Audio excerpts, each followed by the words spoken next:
Welcome to Talk World Radio, a half-hour discussion of politics as if the people mattered. I'm David Swanson. This week on Talk World Radio, we are welcoming back our good friend Kathy Kelly, wonderful peace activist, author, journalist, president of World Beyond War, numerous other titles. And we are talking in particular about a book called Our Journey from Afghanistan by Zar and Qasim. Kathy Kelly, welcome back to Talk World Radio. Well, thank you, David, and I'm so glad you suggested this topic among others. What an accomplishment.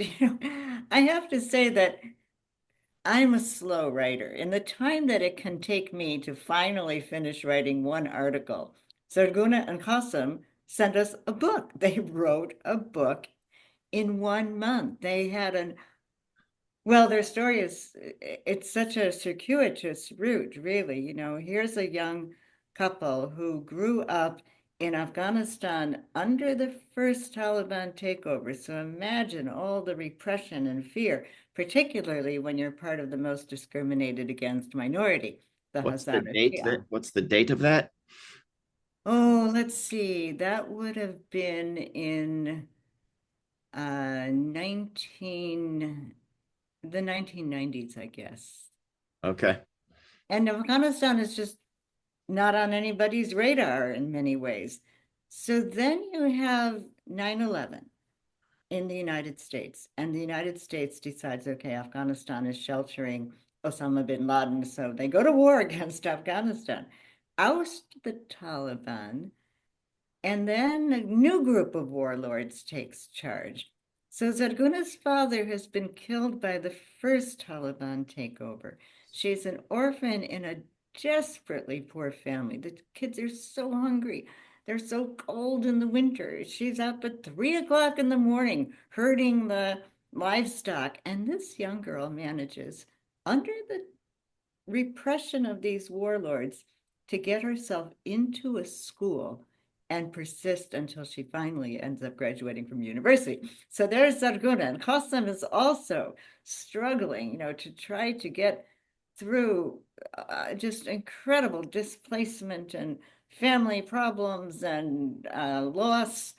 And he gets pretty well educated. And then the United States leaves and you get the second Taliban takeover. And then they're in trouble because they've spent so much time with Westerners, like myself, hosting us, helping us learn about this, hidden place, parting the curtains. So they've got to get out of town. They have to go. And they flee to Pakistan. And we think, okay, they're in a safe house, but it's a horrible spot. One of those overcrowded, God knows what people were thinking of who designed this situation. So they get out of that. And at that point, a group of internationals said, look, we have girls from Afghanistan banging on our door saying, please get us out. We can't get ourselves into Pakistan. Can you set up the safe house? And they do.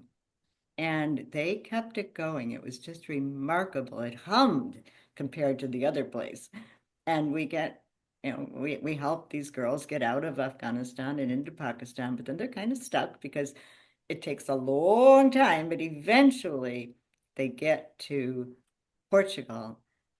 But then the Portuguese language is not easy to learn. They, have a lot of resettlement challenges. The Portuguese permaculturists, and that's sewn all through this story. The permaculture is really crucial because, okay, David, I'm kind of rambling, but I have to also mention in 2030, it's likely that Kabul, Afghanistan will be the first city to run out of water. Gone, done, no more water. And so early on, these young teenagers figured out we face another huge problem, environmental collapse. So they started learning from permaculture authorities who would come over and live with them and teach them irrigation and grafting and replanting and looking at which way the wind is coming and all these wonderful things and planning events that permaculture is, renowned for. And one of the most renowned teachers taught them. So they're learning that. And then the permaculturists in Portugal, plus the ones in Australia, plus our group in the United States, we just kind of all combined and we were able to get them into a really wonderfully designed program in Portugal. So they've got 4 books in there. And somehow Zadaguna, who has always been a careful note taker and reflector, turned it into the book you now have in your hands. Kathy Kelly, I've got a million questions out of that. One is about how you came to meet them and what you were doing in Afghanistan. And I visited you once when you were there, and because the way you've summarized this endless story very quickly here, it sounds as if the United States showed up, got rid of the bad guys, all was peace and harmony and tranquility. And then when the United States military left, trouble came back. It's a little more complex than that, right? Oh, yeah. When you want to talk about warlords in Afghanistan, the number one warlord was the United States. So, um, after the experience in Iraq and realizing how the United States could totally decimate a respectable culture and then walk away from it, we realized, well, that same process is happening in Afghanistan.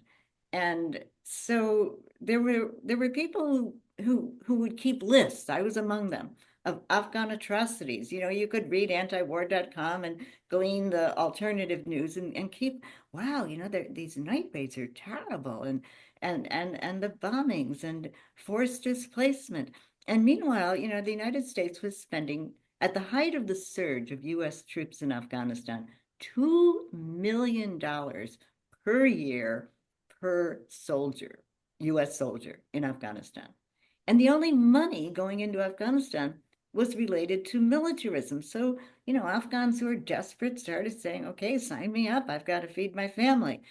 And the corruption plus a lot of human rights abuses were just rampant. So we we, we knew this was going on, but we didn't really have an in, if you will, in Afghanistan. You know, where would you go? Who would you stay with? Who would you get to know? And then a number of us, aware of what was going on in Guantanamo, were doing a fast in Washington, D.C., a lengthy fast. I think it was a 24-day fast, maybe. And finally, Bob Cook with Pax Christi, Metro Pax Christi, called me and said, do you realize that a group of Afghan teenagers are fasting with you? I said, what? And he said, well, if you'd read your emails, and okay, I do get behind on my emails. And so I realized, oh my gosh. And then Amy Goodman had these kids on her show. You know, the technology wasn't so great then. Nobody ever heard of Zoom, but there they are, huddled around a cell phone in a pup tent. Afghan winters are brutally cold in the rural areas. They're in the Bamyan province and they're talking with Amy. And so then our group with the fest said, well, we want to call them too. So we set up a microphone and we all got in a big circle and we're hearing the young Afghans. And Carmen Trotta, God bless him, he said, you know, it's Martin Luther King's birthday today, January 15th. Do you think I should tell these kids about Martin Luther King? And I said, sure, go ahead. He mentions Martin Luther King and immediately 2 or 3 of them start to give us memorized quotes in English from Martin Luther King's speech. Incredible. So we said, well, we'd like to get to know you. Now, I had a long history with the emergency surgical centers for victims of war in Iraq. And, you know, we try to help raise funds and tour these wonderful people in the United States. So they had a hospital in Afghanistan. And they said, well, yeah, you can visit our hospital. So a couple of us went from Pakistan, hopped over to Afghanistan, visited the hospital, contacted and they said, come again, we can get you on a UN flight to Bamyan. So that's how it started. And then we got to know them and they weren't safe in Bamyan. They were too far ahead of the warlords, basically, in terms of understanding aspects of Western culture and having weird ideas about, ways to do the farming differently. They were just constantly harassed. And so we said, look, we'll rent a place in Kabul. You live there, but then when we come there with our delegations, we get to stay there too, right? So we'd all smash in and live together in this very primitive place. And then it became, a succession of primitive places. But think, not even a stand-up latrine, like two slits in the cement or, no stove. You just cook over a gas cylinder and no heat. And until there was solar energy, 2 or 3 days without electricity, it was primitive.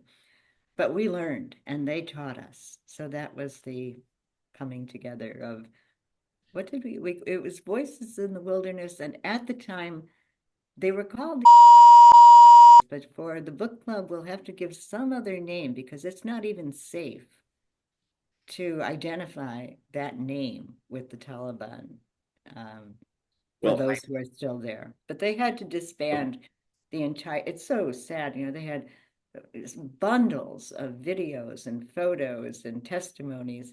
But when the second Taliban takeover happened, it was so immediately repressive that for safety, they had to just disband the whole thing. well, Took down the the website. book that some of these wonderful people have produced is terrific. Our Journey from Afghanistan: A Story of Survival and Hope. And I want to mention that World Beyond War does these online book clubs with a series of four, events through a month. And next month, you're going to be on there, Kathy, together with the two authors, the three of you, talking with anybody who has questions about this book. And people can go to worldbeyondwar.org, sign up for the book club. We mail them the book and they get the Zoom link, etc. But I wanted, Kathy Kelly, while I have you on the program, to also talk about Gaza, because what's happening in Gaza is perfectly predictable. It's been predicted. You've done a longer fast in protest of this one than the fast you were just talking about in protest of another horror long ago. But it just keeps getting worse. And it keeps pushing the envelope on what you can imagine people can, tolerate and support and celebrate and lie about and still maintain that they are respectable, good leaders of the world. It's pretty shameful. The Hague group called for an emergency summit at The Hague, and 30 countries went. And then in But Bogota. yes, I'm so sorry, in Bogota, thank you. 30 countries went. Well, that, is no small thing.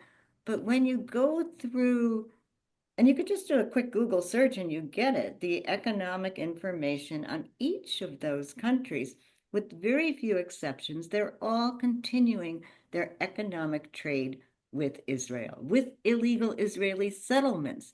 The UN International Court of Justice ruling gave September 19th. That's the D-Day date. Sorry, not D-Day. That's the deadline date.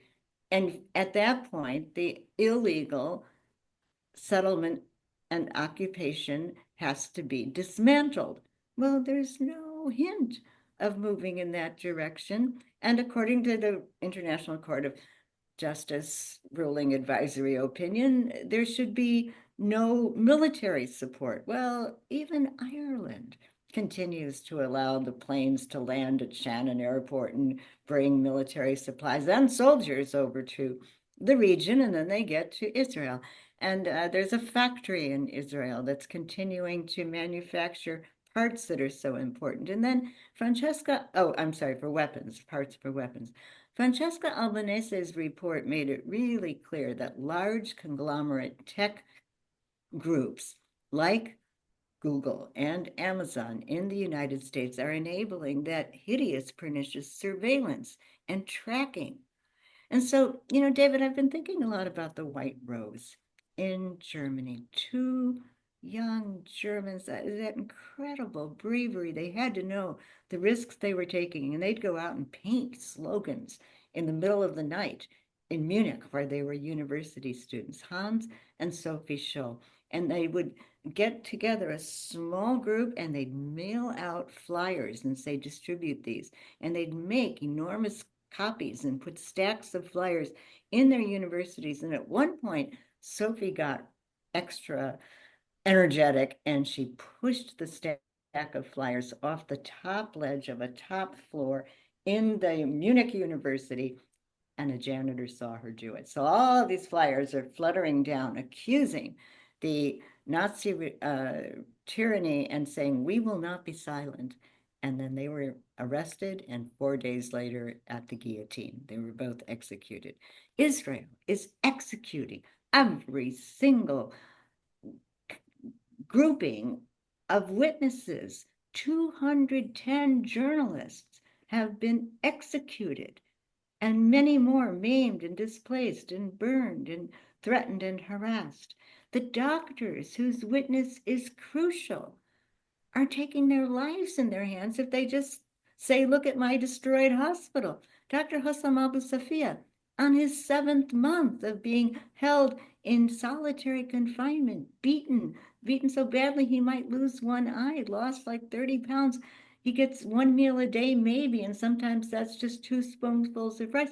But other doctors assassinated, their families wiped out, doctors and nurses, ambulance crews, and one 12-year-old boy, Mohammed Bardawil, witnessed the shooting of a large number of ambulance crew rescue workers. Their vehicles turned up in March of 2025 to try to rescue some other people, and the Israeli forces opened fire on them, shot them in their torsos and heads, and this little boy just witnessed it. And so people were questioning him, trying to investigate. He's standing by the seashore, and he was assassinated. How do they track the 12-year-old, the doctors? How do they know when the doctor is not on the shift at the hospital and is at home? It's using the technology that Google and Amazon and Palantir supply.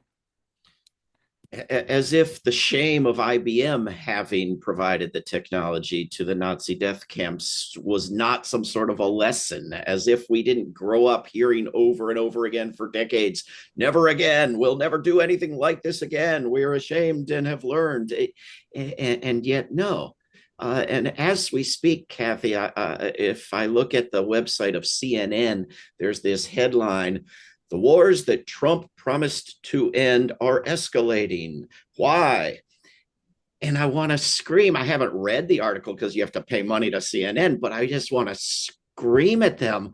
The wars that Trump promised to end and is shipping weapons to every day are escalating. I wonder why. And then they showcase these weapons so that they can sell more. Who is benefiting? Well, the Israeli stock market is over the top. Lockheed Martin, Boeing, General Electric, General Atomics, RTX. Why end the war? They're making so much money.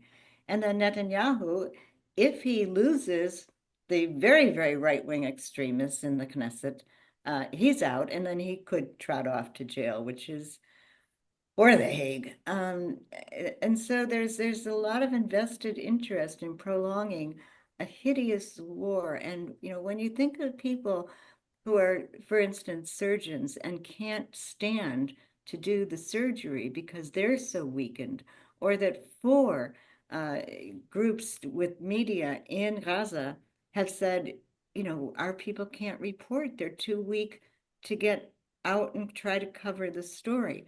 The starvation was predictable, but it certainly now is happening. It's a charnel house. And we're watching.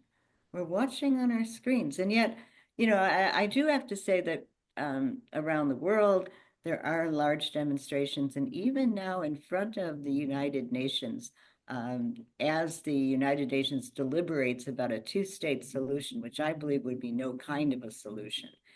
There are large numbers of people that are congregating and saying, stop the words, take action. A group went over to the Egyptian consulate last week, and their chant was, starving children cannot wait, open up the Rafah gate. People are on to the corruption. And this idea that you can get Egypt and Qatar and Jordan together and they'll do airdrops, that's the worst possible solution. Some of the pallets fall on people's heads and kill them. And the trucks are backed up. The UN, UNRWA, they know how to do this. Yeah. But it's the political will that's missing. And you can listen in on all of these UN meetings now. And Mary Robinson, former president of Ireland, one of the co-directors of the Elders, she gave a very good speech. And she's saying what's really true, but you can hear it said again and again. They have to stop the trade. They have to stop the shipments. They can suspend Israel from the United Nations. They can shun and scorn Israel. They do it in words, but they can give teeth to it. The Hague Group is a start, but I do want to say this is no time to give up. Lean in on this issue. And all around the world, as we saw with the peace wave, it's almost funny, David, you and the IPB, International Peace Bureau, said, now focus on nuclear weapons, and everybody focused on Gaza.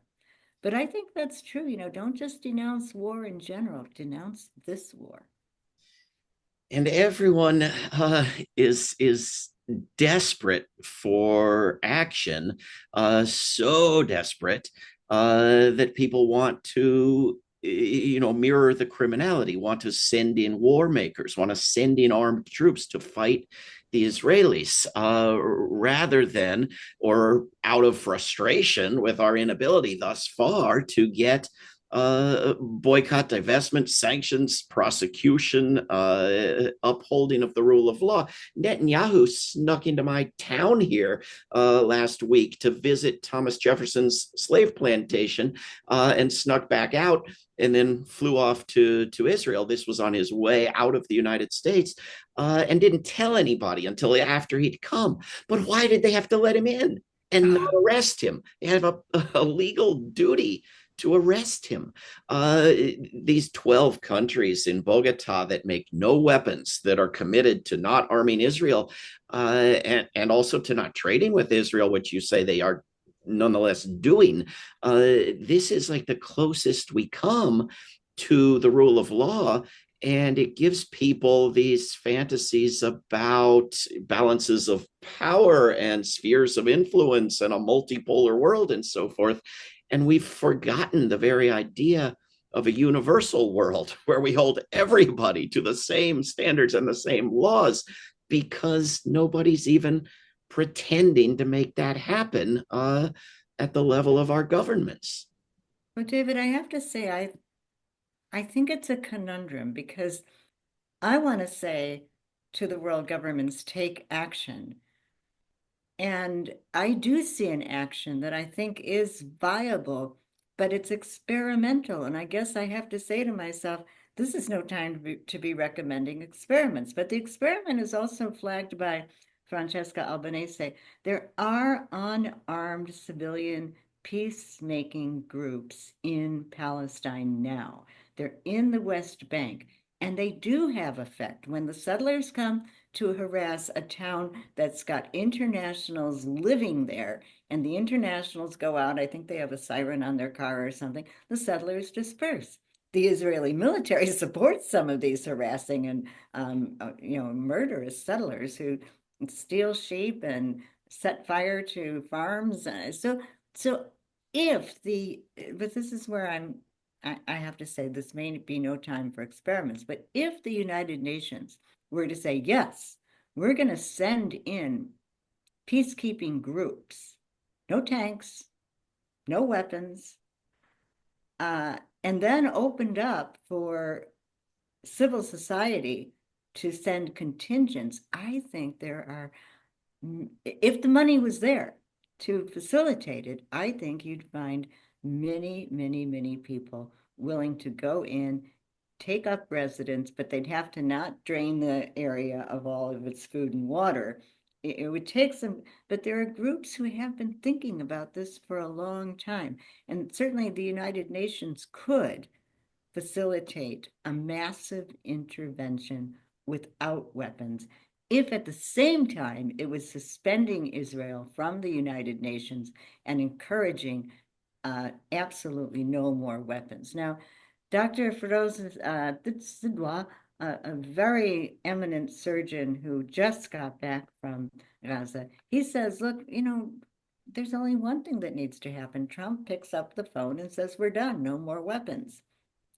Yes. We're partnering with this. So there's the conundrum. Do we try to experiment with something massive and new at a time when people are already falling down on the streets out of starvation? Do we just lean in on Trump and think that he's the magic solution? Do we try to hope the United Nations could make a difference?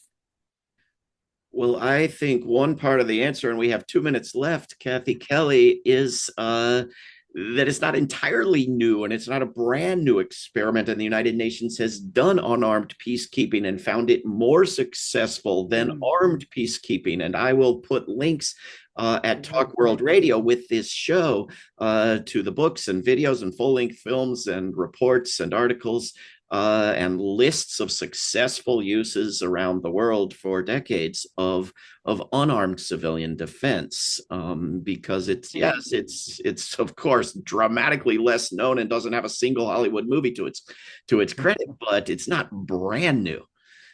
Well, thank you. I was thinking in the massive form that it would take, but we should certainly remind people that Edward Horgan was an Irish militarist, really, and he had a very big conversion, and he was a part of a number of those unarmed civilian protection forces. And then he's on the board for World Beyond War, and also Dr. John Ruhr has certainly tried his best to create a group that would go to Zaporizhia. So it has been thought about, it has been explored.